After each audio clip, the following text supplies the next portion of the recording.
안녕하십니까. 세금 잡는 닥터북, 저는 닥터코치 형입니다. 자, 오늘 영상은 닥터북 활용편 치과편입니다. 치과에서 닥터북으로 어떻게 치과 세무관리를 효율적으로 할 수 있는지에 대한 영상을 만들어 보았습니다. 자, 지금부터 시작하겠습니다. 자, 매년 치과 같은 경우는 면세 사업자 같은 경우는 사업장 현황 신고서를 준비하셔야 되고, 그 다음에 과세의 경우는 이제 부가세 신고를 하시겠죠.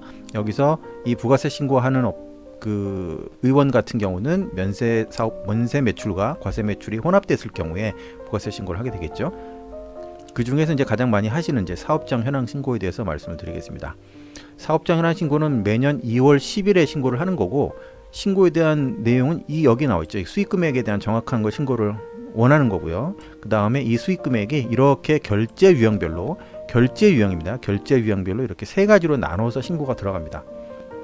근데 간혹 보다 보면 신고 과정에서 이 신용카드 매출, 현금 영수증 매출이나 이런 기타 매출이 실제 국세청의 기준이나 아니면 보험공단, 요양정보마당의 기준하고 다르게 신고가 들어가는 경우가 간혹 있어요. 아주 간혹이지만 그런 경우를 점검하기 위해서 닥터북의 메뉴를 활용하시는 게 가장 좋습니다. 다시 한번 말씀드리면 신용카드 매출은 국세청의 홈택스를 활용하셔야 되고, 현금 영수증 매출도 역시 국세청의 홈택스를 보시고 그 기준에 맞는지를 보셔야 되겠죠. 그 다음에 이제 기타 매출은 공단 부담금입니다. 공단 부담금. 왜냐면 본인 부담금은 이렇게 신용카드나 현금 영수증으로 결제를 하셨다고 보는 거니까, 이 기타 매출은 공단 부담금과 현금 영수증을 발행하지 않은 순수 현금의 합이라고 보시면 됩니다. 다소 복잡할 수 있습니다. 있는데 그냥 이렇게만 생각하시면 됩니다.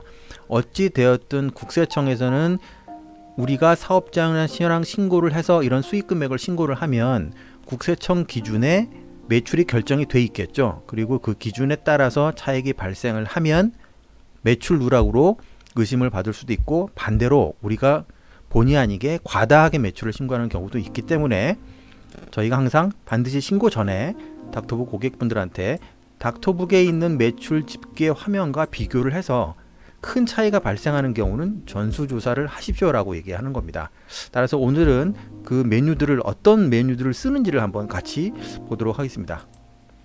자, 일단 받았어요. 받아서 닥터북 매출 2단계는 이제 자동 집계 메뉴로 확인하는 겁니다. 자, 그러시면 이 화면은 보시면 아시는 것처럼 매출 매입 경비관리 메뉴에서 카드 현금 영수증 매출 집계 화면을 제가 캡처를 한 건데요. 이런 식으로 나옵니다. 신용카드 매출 연도가 나오고 금액이 나오고요. 현금 영수증 매출이 나오고 금액이 나옵니다.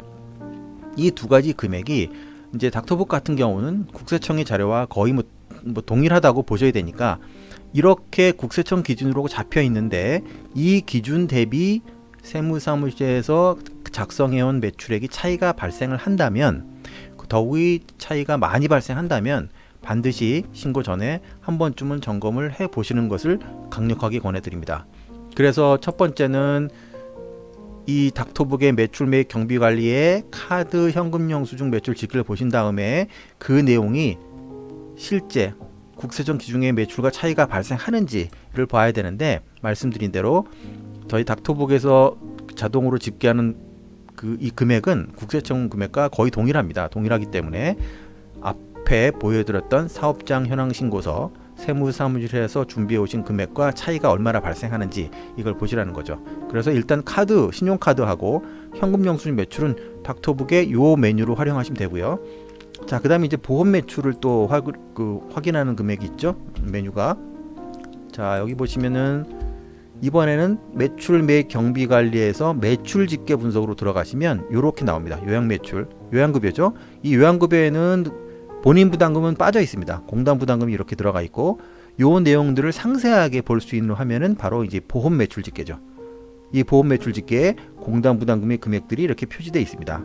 즉, 제가 아까 얘기했던 신용카드 매출과 현금 영수증 매출, 그리고 보험 매출 집계를 합산한 내용이 요게 나오는 거예요. 이렇게 29억. 자, 결론적으로 닥터북에서는 지금 한 29억 정도로 신고하는 게 타당하다라고 이제 나와 있는데, 만약에 세무사무실의 사업자 현황 신고의 금액이 29억을 훨씬 하회하는 28억이 된다거나 아니면 32억이 되거나 이렇게 차이가 크면 분명히 어디에선가 매출이 누락이 되거나 중복이 되거나 이런 경우도 있습니다. 작년 같은 경우를 여담으로 말씀을 드리면 원장님들 제로페이로 결제하시는 내용이 있죠.